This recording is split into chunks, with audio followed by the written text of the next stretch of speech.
miyembro ng KBP, kapisanan ng mga broadcaster ng Pilipinas.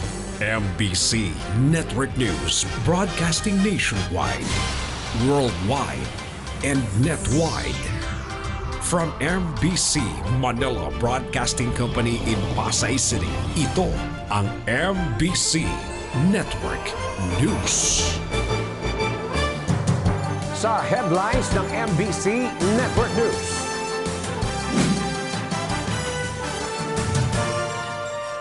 Umano'y tulak na target ng buy-bust operation ng laban, patay.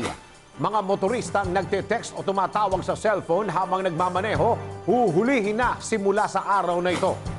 2 araw na nationwide transport strike, ikinakasa ng transport groups. Sa trending news, teenager na nakuha ng nagtatapo ng basura sa gitna ng kalsada, umani ng pambabash.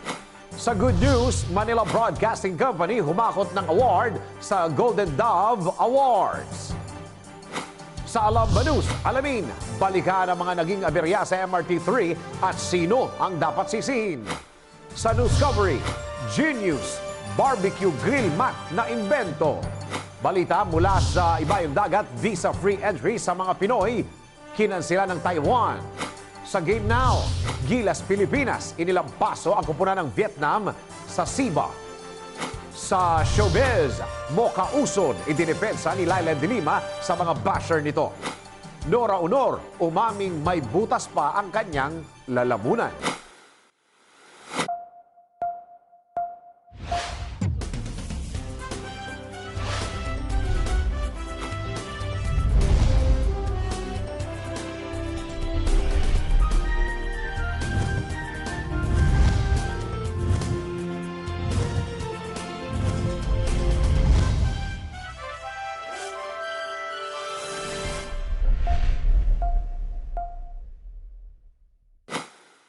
Magandang araw Pilipinas, Luzon, Visayas at Mindanao at sa buong mundo. Samahan po ninyo ako ng kalating oras sa balitaan. Narito po ang detalye ng mga balita.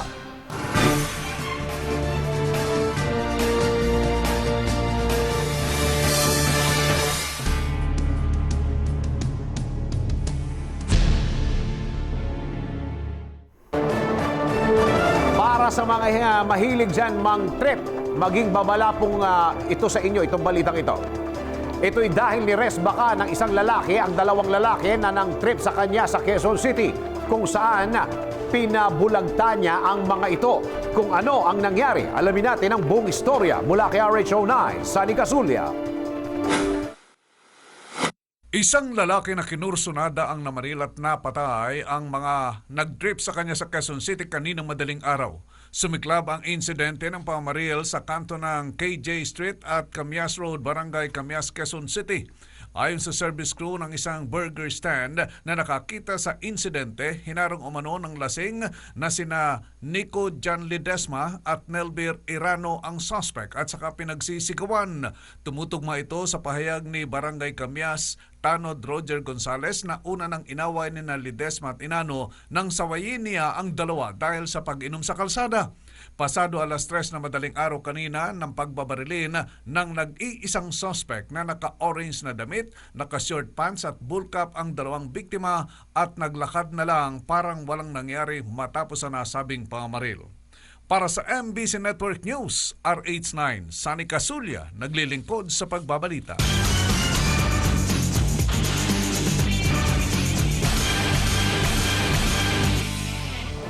Para sa mga gumagamit ng droga dyan, magsitigil na kayo at panoorin ang balitang ito.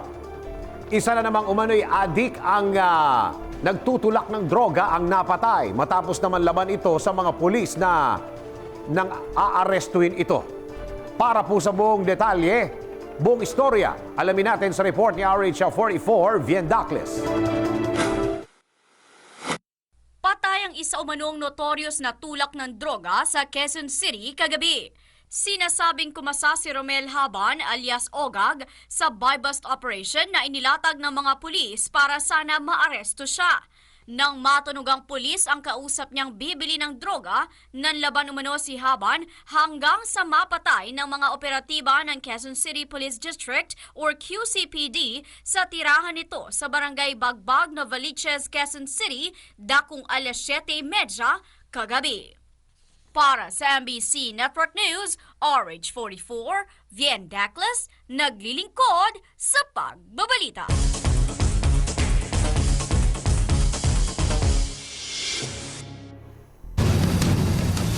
Grabe itong balitang ito. Babae at sakristan pinagbabaril sa Caloocan. Magbabalita po si 2-3 Edwin Duque. Edwin? Yes, Dennis. Hinili ngayon ng kamag-anakan ni Nenya Arsenas ng barangay 131 sa Bagong Baryo, Caloocan na isailalim sa out of examination ng biktima. Ito'y matapos pagbabarilin ng hindi pa nakikilalang dalawang gunman na mag-alas 12 kaninang madaling araw. Nadamay sa pamamaril si Christopher Mabini, isa umanong sakristan na kapitbahay ng biktima na kasalukuyang ginagamot ngayon sa paggamutan. Bagamat naitakbo pa sa Chinese Hospital kanina si Arsenas, pero idiniklara ni Dr. Valerie Chan ng dead on arrival na ito sa emergency room. Lumalabas ang sinagawang examination o investigasyon ni Speoana Ramirez ng SID sa Caloocan. Batay sa witness na si Rene Boscos, may kausap ang biktima sa kanto ng Kabutuan Street sa Bagong Baryo, San Jose, na malapit lamang sa simbahan nang lumapit yung gunman. Saka sunod-sunod na pinagbabaril itong si Arsenas. Ang isa sa biktima na si Divera ay siya manong sakristan sa San Jose Parish Church sa naturang lugar na nadamay lamang sa pamamaril. Patuloy ngayon ay sinasagawang investigasyon ng Caloocan Police upang matukoy kung ano talagang motibo ng naturang pamamaril. Mula sa Caloocan City, Edwin. Aris News, Aris 23, Edwin Duque naglilingkod sa pagbabalita. Edwin? Yes, Oo, yung sakristan lalaki yon. Yung sakristan ay lalaki. Oo. Wala namang relasyon itong dalawang to. Kumbaga, yung pamamaril, ito kay Nena Arsenas, ay halos magkatabi lamang itong sakristan. Kaya itong si Christopher Mabini Divera. Oo. Kaya ito'y tinamaan sa bahaging tagiliran ng kanyang katawan at sa kanyang paa. At wala itong kulay na droga. Wala pang binibigay na konklusyon ng Caloocan Police kung ito'y may kaugnayan sa droga. Dahil ongoing investigasyon ng Caloocan Police. Sa katunayan kanina, nagpatawag ng press conference itong si Senior Superintendent Chito Bersalon ng Chief of Police ng Caloocan upang paimbestigahan. Laliman pa yung investigasyon ng pamamaril upang malaman kung ito'y may kaugnayan sa droga o personal na alitan lamang sa panigdaman itong si Arsenas. Okay, maraming salamat, Edwin. Back to you, Dennis. Alright, nagbabalita ng live si RH23 Edwin Duque. Ito naman, para doon sa mga motorista na hindi pa nakakaalam, ipatutupad na po simula sa araw na ito ang pagbabawal sa paggamit ng cellphone at mga gadgets habang po kayo ay nagmamaneho na may malaking multa po. Naku po, kapag nahuli kayo, kaya iwasan nyo po muna ang paggamit ng mga gadget. Hindi muna, kundi forever na gamitin habang kayo nagmamaneho. Huwag kayong gagamit. Para malaman natin kung magkano ang ibabayad ng mga motoristang mahuhuli. Narito ang report ni RH 9, Sunny Casulia. Epektibo na sa araw na ito ang mahigpit na pagbabawal sa paggamit ng cellphone at iba pang gadget habang nagmamaneho. Ang mahigpit na pagbabawal na ito ay nakapaloob sa bago at mabigat na Anti-Distracted Driving Law. Bukod sa cellphone, sinabi ni LTO Chief Edgar Galbante na kasama sa sakop ng pagbabawal ang two-way radios, video game consoles, calculators at laptops. Binanggit ni Galbante na hindi din pinapayagan ang paggamit ng mga kahalintulad na gadget kahit habang nakahinto ang sasakyan dahil sa red light o habang patawid sa intersection. Layunin ng Republic Act No. 10913 na maiwasan ang mga aksidente dahil sa pagte-text o pagtawag sa cellphone habang nagmamaneho. Ang mga lalabag sa unang pagkakataon ay pagmumultahin ng 5,000 piso habang 10,000 naman sa ikalawang offense at 15,000 piso sa ikatlong beses at papatawan din ng 3 buwang suspensyon sa driver's license. Samantala, Ang mga higit sa 3 beses na paglabag ay pagmumultahin ng 20,000 piso at tatanggalan ng lisensya. Para sa MBC Network News, RH9, Sunny Casulia, naglilingkod sa... Para naman po sa mga magulang, lalong-lalo na po ang mga estudyante. Magkakaroon ng drug test ng DepEd sa lahat po ito na mag-aaral sa high school. Kung noon ay hindi malawakan ang ginawang drug test, ngayon ay isang malaking proyekto ito ng nasabing tanggapan ng gobyerno. Alamin po natin ang ibang detalye mula kay RH44, Vien Dacles. Muling magsasagawa ng random drug testing sa mga high school student ang Department of Education o DepEd.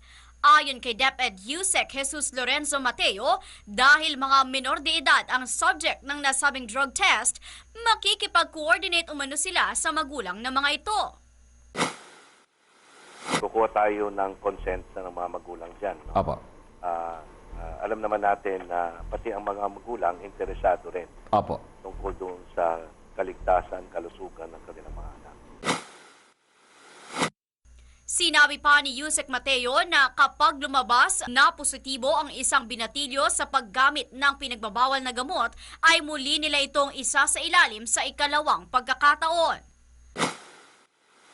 Bilang minor na edad, merong parental consent ang requirement yan. Apo. Sa ating polisiya, kapag na-determine na positive, meron pang second testing para for confirmation. Tapos kung sakaling naging positibo pa, papatawag po natin. Siyempre, we will protect the identity of the student. Apo.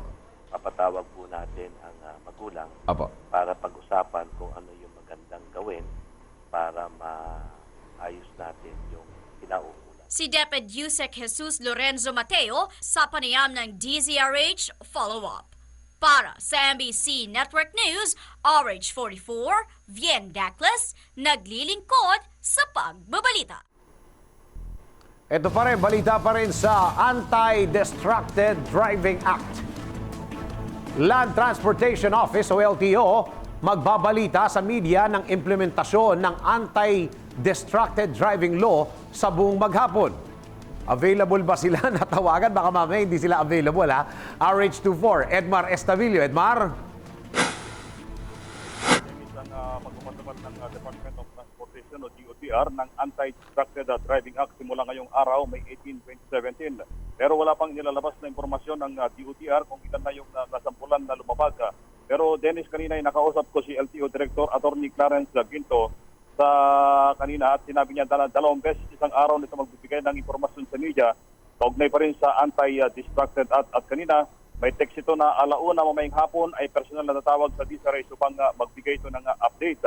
Dahil dito bawal ng Dennis ang gumamit ng mga cellular phones sa mga namamaneho saan man sa bansa. At base sa implementing rules and regulation na nilabas ng Department of Transportation, hindi maaring gawin ng mga motorista ang mga sumusunod. Dennis, katulad ng sinasabi natin kahapon, yung kahit na gumagamit ka ng cellphone habang nagmamaneho, kailangan daw huminto ka sa stoplight o sa intersection bago ka gumamit ng cellphone na Dennis. So nagpapatuloy yung panghuhuli ngayon ng mga tauhan ng MMDA at ang sinasabi kanina ng DOTR Dennis ay hingi nila ng ang tulong ng local government unit tungkol pa rin dito sa mga panghuhuli. Dahil sabi ni DOTR Assistant Secretary Mark De Leon, bukod sa LTO, HPG at LTFRB ay magpapatupad ng Anti-Distracting Act. Magiging katuwang nila ang mga local government unit enforcer para sila naman ang manghuli sa mga motorista na nasa mga secondary road. Samantala, kaugnay ito, sinabi ni Atty. Clarence nga na 2 beses ito magbibigay ng update ngayong araw at sa mga susunod ng araw, kaugnay pa rin itong pinapatupad na panghuli sa mga motoristang lumalabag dito sa pinatupad na Anti-Distracted Act Law. Wala sa Quezon City, yan Edmar. ang News. Dennis. Edmar pa, baka pwede akong humingi ng pabor sa'yo at patatawagan kita mamaya alas 5 para sa biyaheng RH. Pwede ka bang mag-interview ng mga nanghuhuli o nag-aabang? Oo. Hello? Sige, Oo. gagawin natin yan, Dennis. Tapos tanungin mo, Man on the street. Oo, i-man on the street natin. Tapos tanungin mo, alamin mo na lang kung may alam o wala siyang alam doon sa mga bawal at hindi bawal. Yan. Oo, malaman natin mamaya. Siguro Kasi may mga dalawa driver pwede na. di masyadong aware doon sa mga nangyayari, Dennis. Ano? Tama, Mamaya, tama. Hindi niya alam Oo. na siya na pala'y mahuhuli at mumultahan ng 5,000 piso sa unang paglabag. Oh, kasi- Pwede kansela ng kanyang lisensya. Oh, kasi napakasipag nilang magpa-interview, napakasipag nilang lumabas sa radyo, sa TV, at saka sa social media. Eh baka naman yung mga magpapatupad ng batas, wala pang alam. Yan, Oo. tama ka, Dennis. Oo. Tapos mamaya, kung magkakaroon ng press con mamayang alauna, baka mamaya pwede mong itanong, ano na nangyari doon sa bawal na hindi nakapolo, hindi, na bawal naka-shorts, Yan. bawal Mga nakatsinelas. Itanong mo na rin na Paregoy. Yung nagyoyosi. Nagyoyosi pa. Isama mo na yung nagyoyosi. Tama. Okay. Maraming Sige, salamat. Dennis, at, sa ating pagbabalik mamaya, abangan mo yung karagdagang pang detalye Correct. dito sa Anti-Distracted Driving Act. Yan ang Visa Race News mula sa Quezon City. Yan Edmares WRH24 naglilingkod sa pagbabalita. Nagbabalita ng live si RH24 Edmar Estabilio. Samantala, ito po, paalala po ito sa mga commuters. Nagbabala ang mga transport groups na posibleng magsagawa na naman ng transport strike. Next week po ito. Ito'y maaaring umanong mangyari sa darating na Mayo 22 hanggang 23. 2 araw po ito ha. Pero ano ba ang dahilan ng kanilang gagawing transport strike na naman? Alamin natin ang buong detalye mula sa report ni RH09 Sunny Casulia. Pinaplansya na ng ilang transport group na maglunsad ng 2 araw na tigil pasada nationwide sa 1 linggo. Kinumpirma ni Ernie Cruz, chairman ng National Confederation of Transport Workers Union, na magkakasa sila ng tigil pasada sa Mayo 22 at 23, Lunes at Martes. Ito ay protesta ng malaking grupo sa plano ng LTFRB na ipatupad ang House Bill No. 4334 o Traffic Crisis Act of 2016 na layuning i-phase out ang mga pampasaherong sasakyan na 15 taon na ang edad pataas. Para sa MBC Network News, RH9, Sunny Casulia naglilingkod sa pagbabalita.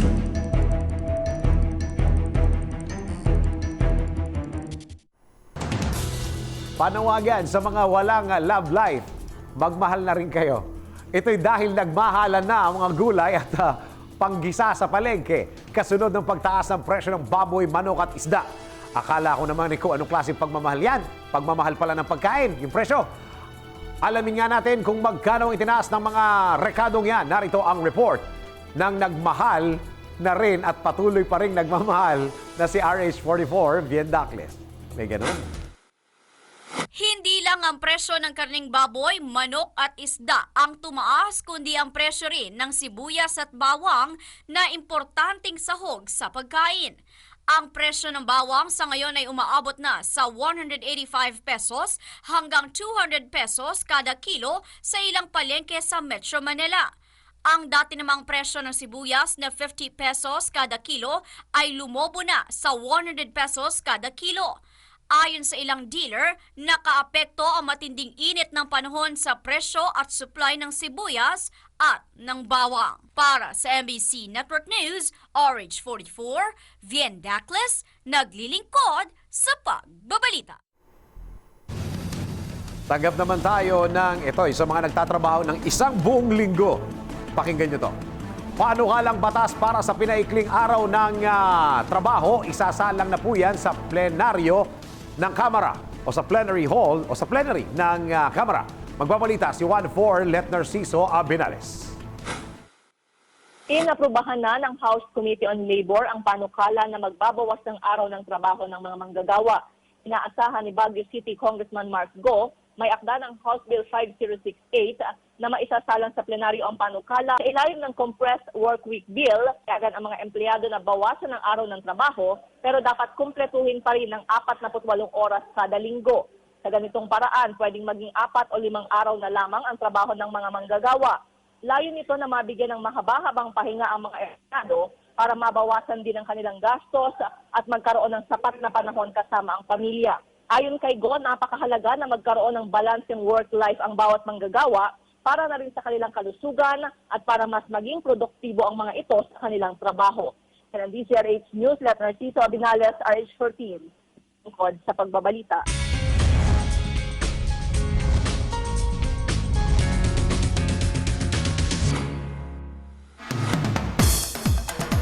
Showbiz, balita muna tayo.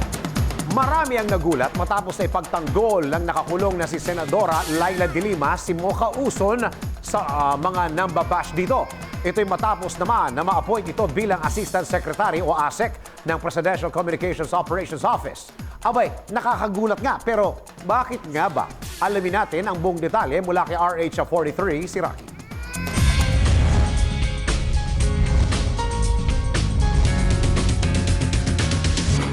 Sa isang nakakagulat na pangyayari, dinipensahan na nakakulong na si Senator Laila de Lima si Mocha Uson laban sa mga kumukwestiyon sa pagkatao nito matapos na i-appoint ito ni Pangulong Rodrigo Duterte bilang Assistant Secretary ng Presidential Communications Operations Office. Sa kanyang sulat mula sa kanyang kulungan sa Philippine National Police Custodial Center, sinabi ng senadora na siya ang kauna-unahang magdidepensa kay Mocha sa mga umaatake dito na nagpo-focus lamang sa karakter at morality nito dahil sa mga ginawa nito noon para lamang mabuhay. Nanawagan din si de Lima na huwag batikusin si Mocha dahil sa naging imahe nito na pagiging sexy at huwag din gamiting rason ang dating karir nito, ang mga naging karelasyon nito o kaya'y ang sexual history nito sa pang-iinsulto at iba pang pang-aalipusta dito dahil masyado na umano itong personal. Ang iba pang detalye tungkol sa balitang yan na mamayang alas 12 ng tanghali sa aking STL, Showbiz Chismis Live. At yan aking balita. Ako naman si RH43 Rocky, ang inyong kaliga sa mundo ng showbiz.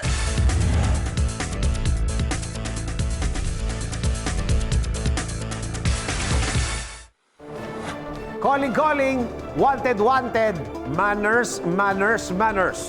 Sa henerasyon ngayon ng mga kabataan, tila nawawala na po ang pagpapractice ng wika nga ay GMRC o Good Manners and Right Conduct. At isa ang ating trending video sa magpapatunay nito. Bakit? Narito, panoorin mabuti ang video na yan sa report ni RH44 Viendacles.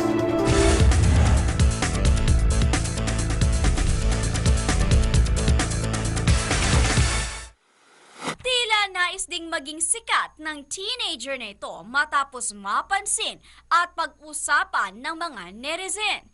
Ito'y matapos na maaktuhan at maidokumento pa sa dashcam ang kawalan na ng mabuting asal at pagmamalasakit ng dalagang ito sa kapaligiran. Sa nasabing video, makikitang may hawak na bote ang dalaga habang papalapit ito sa isang kulay silver na sasakyan na may conduction sticker na VU9676.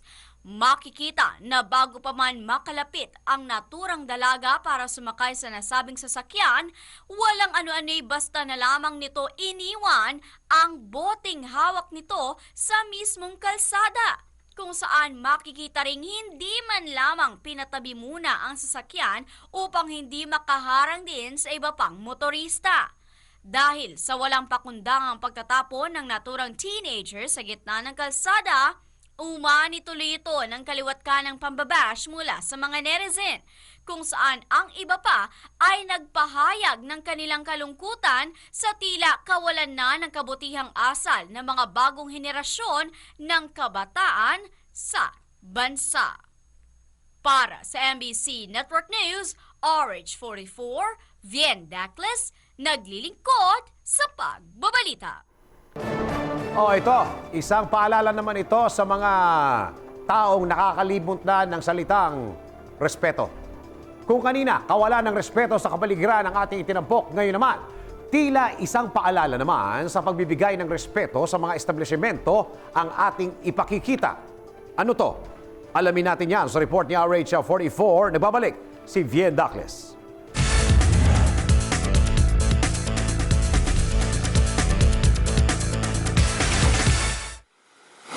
Hinahangaan habang ang iba naman ay kinatutuwaan ang larawang ito ng isang customer na papasok sa isang kilalang fast food chain sa bansa. Ito'y matapos na tanggalin at bitbitin ng customer ang kanyang tsinelas papasok ng kainan nang makitang basa pa ang sahig ng establishmento dahil ito'y kakamap pa lamang. Dahil dito, hindi na iwasang mapangiti ng isa sa mga crew ng fast food chain na malinaw na nakunan sa ikalawang larawan. Bagamat hindi malinaw kung ang nasabing larawan ay sinadya o hindi, Paniwala ng mga netizen na isa itong paalala sa lahat na muli nating pairalin ang kagandahang asal anuman ang lugar na ating pupuntahan. Para sa MBC Network News, RH44, Vien Dacles, naglilingkod sa pagbabalita.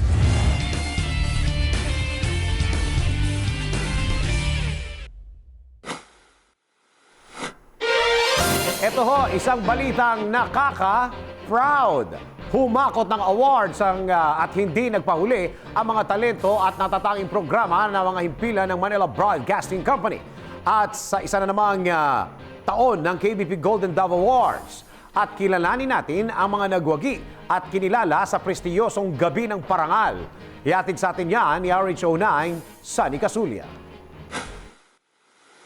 Muling kinilala ang husay ng mga mamamahayag sa katatapos lang na 25th KBP Golden Dove Awards na dinaluhan ng mga bigating TV at radio broadcasters, announcers at artista sa bansa. At sa taong ito, naging mas mahirap ang pagpili sa mga individual at programang nag-uwi ng tropeyo. I'm pleasantly surprised that we are discovering good quality broadcast talents and broadcast programs both in Metro Manila and the regions that are outside of the major networks. It's a big success. As I said, it's a record-breaking year. We have the most number of nominees this year, and mas spread out, mas maraming networks ang nanalo ngayon. In fact, maraming mga bagong stations, bagong mga talents bagong mga announcers and radio talents ang nanalo ngayon. TV talents as well. At hindi nga nagpahuli ang mga programa at personalidad na nag-uwi ng tropeyo mula sa mga istasyon ng Manila Broadcasting Company tulad nina Lakay Deo Macalma bilang Best Radio Public Service Program Host. Ito ay lalong nagbibigay sa atin ng inspirasyon para lalong pagbuti nating trabaho. Boses ng Kabataan para sa Best Radio Children's Program. Para sa inyo to, para sa lahat to ng mga kabataan, mga nagpakita ng kanilang talento, nagparinig ng kanilang talino sa pakikialam sa iba't ibang issue, sa mga may pakialam sa mga nangyayari sa ating bayan. Art to Art na nasungkit ang Best Radio Culture and Arts Program. Kami po ay nagpapasalamat sa KBP para sa kanilang pagtitiwala at parangal.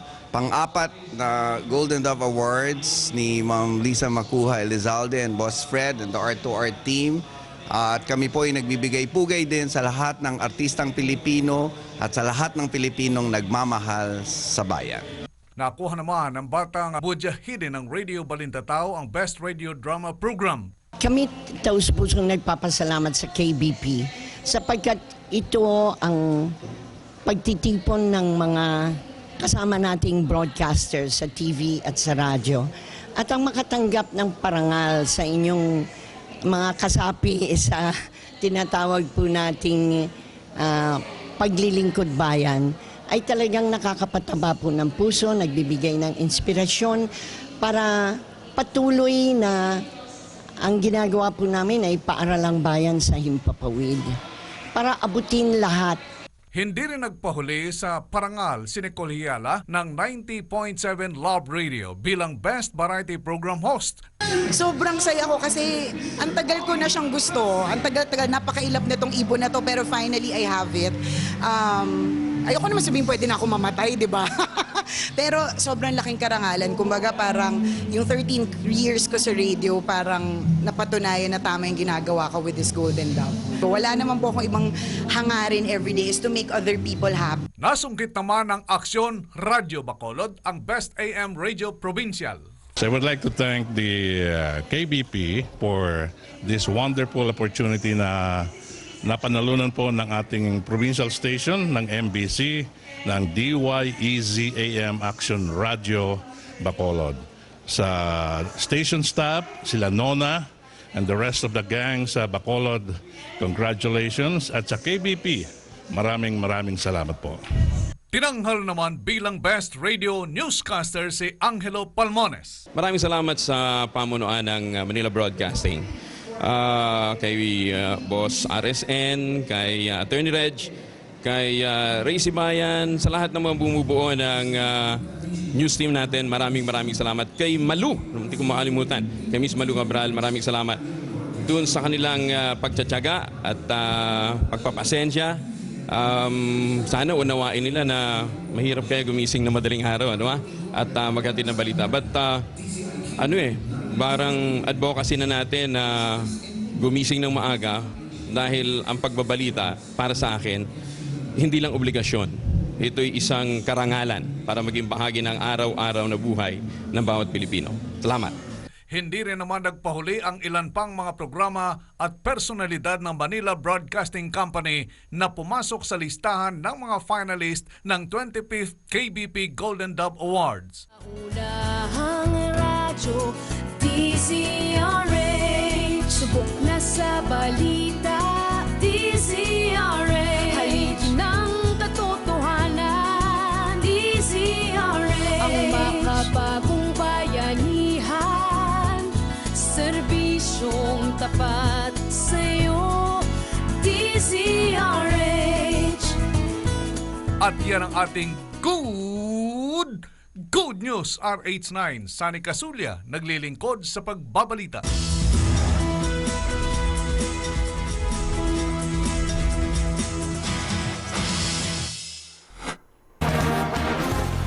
Halos walang linggo na hindi tumitirik itong MRT3, kung saan ang overloading ang isa sa itinuturong dahilan kung bakit ito nasisira. Dahil dito, kung kaya turo dito, turo doon ang ginagawa ng mga opisyales upang hindi sila ang maputukan sa nangyari sa nasabing transportasyon. Pero may dapat nga bang sisihin sa nangyaring aberya dito? Alamin natin yan sa report ni RH49, Rita Salonga. Muling iginiit ni dating Transportation Secretary June Abaya na walang anomalya sa mga pinasok na kontrata ng DOTR noong panahon niya, lalong-lalo na sa usaping procurement ng bagong bagon at maintenance contract ng MRT. Sa nakalipas na hearing ng Senate Committee on Public Services, inamin naman ni Abaya na inaprubahan niya ang kontrata ng PH Trams kahit na bagito pa ito at hindi kumpleto ang naging background check nila. Ayon kay Abaya, bagong upo pa lamang siya noon bilang Transportation Secretary at ayaw niyang magmukhang mausisa o mapagduda. Kinlaro rin niya na walang katotohanan ang mga bali-balita na hindi pwedeng gamitin ang mga bagon na binili nila o wala silang makina, signaling system at gulong. Lahat di umano ng mga ito ay fake news lamang. Balikan nga natin ang aberya sa MRT3 at sino nga ba dapat ang sisihin dito. Para sa kabuuang balita, maglagon lang sa www.tcrhnews.com. Para sa Alam Ba News, RH49, Rita Salonga, naglilingkod sa pagbabalita.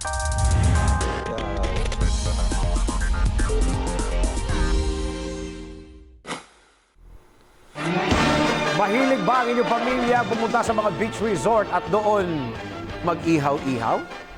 Ang bagong imbensyon na ito ay siguradong magugustuhan po ninyo dahil hindi bukod sa nakakapag-ihaw na kayo, malinis na malinis pa ang inihaw ninyo. Alamin natin kung paano ito gagawin sa report ni RH44, Viendacles. Mahilig ka ba sa ihaw-ihaw? Pero medyo hindi mo type na minsan ay nasasama ang kulay na bakal sa iniihaw mo. How about grilled vegetables?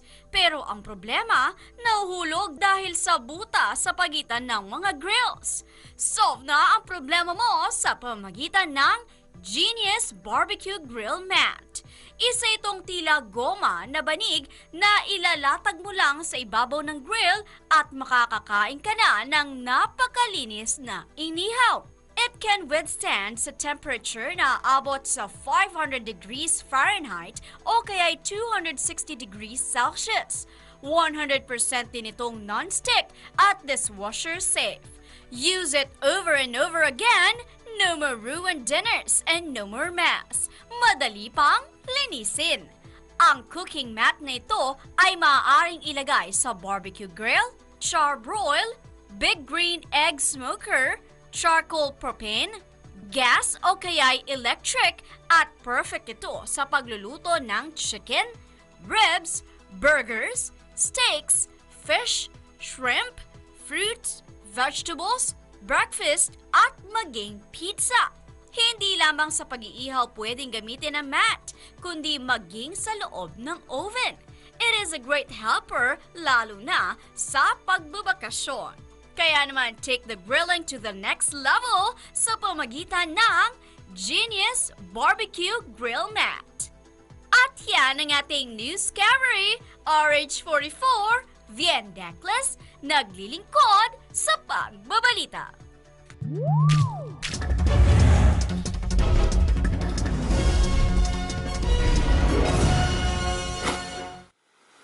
Hindi na muna matutuloy ang visa-free entry para sa mga Pinoy papuntang Taiwan.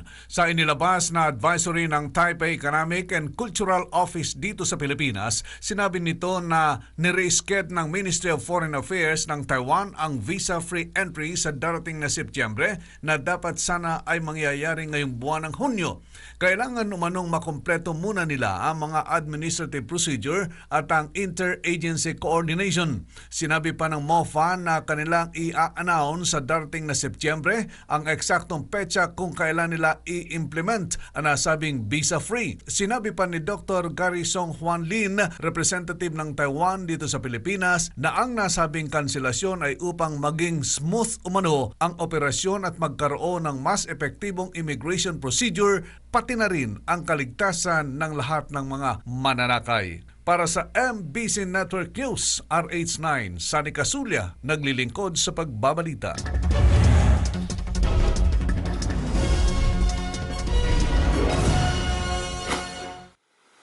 Hindi pinaporma ng koponan ng Gilas Pilipinas ang koponan ng Vietnam hanggang matapos ang kanilang laro kagabi sa ginanap na Southeast Asian Basketball Association Championship. Ipinoste ng mga Pinoy ang score na 107 upang i-massacre ang mga Vietnamese na nagkasya na lamang sa score na 52. Nagpakawala ng pinagsama-samang 10 sa 25 3-point shots ang mga Pinoy upang iwan ng milya-milya ang mga Vietnamese dahil sa panalo, kung kaya't nanatiling malinis ang record ng mga Pinoy sa nasabing tournament sa pagkakaroon nito ng 5 panalo at wala pang talo.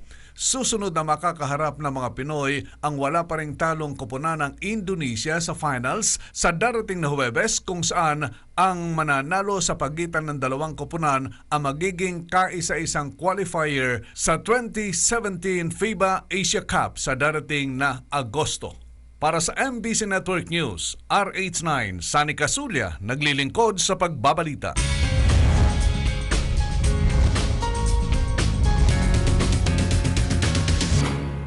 Hindi na itinago ni Nora Honor ang katotohanan na hanggang ngayon ay may butas pa ang kanyang lalamunan dahil sa nangyaring palpak na cosmetic surgery na ginawa sa kanya sa Japan mahigit 7 taon na ang nakararaan.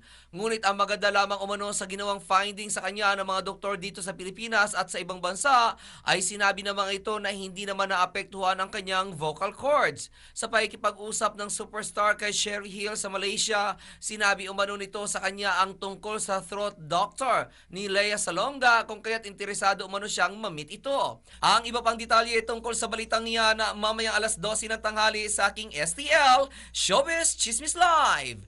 At yan aking balita, ako naman si RH43 Rocky, ang inyong kaliga sa mundo ng showbiz.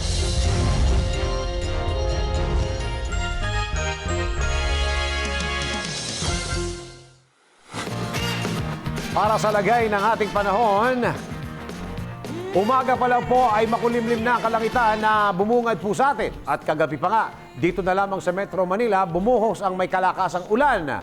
Ngunit tumigil rin naman kalaunan. Aasahan din ba natin ngayong araw yan? Alamin nga natin ang latest weather situation sa buong kapulungan. Ihatid sa atin ni Amor Larosa. Straight from Panahon TV. Amor? Magandang araw, Pilipinas. Ngayong Huwebes, patuloy po ang pagiging dominante ng frontal system. Dagdag kaalaman for today, ang frontal system ay yung boundary ng cold and warm air mass. So dito po nagsasalubong yung dalawang magkaibang hangin at kapag po nagsasalubong itong hangin na yan, nagkakaroon po ng mga makakapal na kaulapan. So ngayon alamin po natin ang magiging epekto niyan sa ating bansa. Ilang bahagi ng Luzon ang makakaranas ng maulap na kalangitan kagaya na lamang sa regions of Ilocos, Cagayan Valley, Cordillera at Central Luzon kung saan malaki ang tsansa ng mahina hanggang sa katamtamang pag-ulan at pagkidlat pagkulog. Sa mga makikiisa naman sa ongoing Brigada Eskwela 2017 sa Metro Manila at sa natitirang bahagi ng bansa, magbaon po ng inuming tubig dahil magpapatuloy ang mainit na panahon ngayong araw. Pero kahit mainit, huwag gaanong makampante dahil may possible thunderstorms pa rin sa hapon o gabi. Samantala, para naman sa mga afternoon shift na papasok pala ng opisina o kaya naman sa mga magla-lunch sa labas, silipin naman natin kung gaano kaya kainit ang panahong mararanasan sa mga susunod na oras. Dito sa Luzon, pinakamataas ang heat index sa Tuguegarao, Lawag at Metro Manila kung saan posibleng maramdaman ng mga residente ang 40 degrees Celsius. Sa Legazpi at Puerto Princesa naman, air temperatures pa lang nasa 33 degrees Celsius na, kaya ang katumbas na heat index nito papalo ng 38 degrees Celsius. Punta naman tayo sa Visayas, pinakamainit sa Iloilo at Bacolod kung saan dapat paghandaan ng init na aabot na 39 degrees Celsius. Kaya huwag kakalimutang mag-apply ng sunblock lalo na sa mga matagal ma-expose sa araw. Lastly, sa mga dadayo ng Zamboanga para bisitahin ang Pink Beach, tamang-tama sa inyong swimming escapade ang mainit na panahon. Ang heat index papalo ng 37 degrees Celsius, kapareho ng posibleng maramdaman ng mga residente sa Metro Davao. At yan muna ang latest mula rito sa Quezon City. Ito ang Panahon TV kung saan walang pinipiling panahon ang pagbibigay impormasyon. Ako po ang inyong weather lover, Amor La Rosa. Back to studio. Ang bahaging ito ay hatid sa inyo ng Air 21. Sagot ko, padala mo.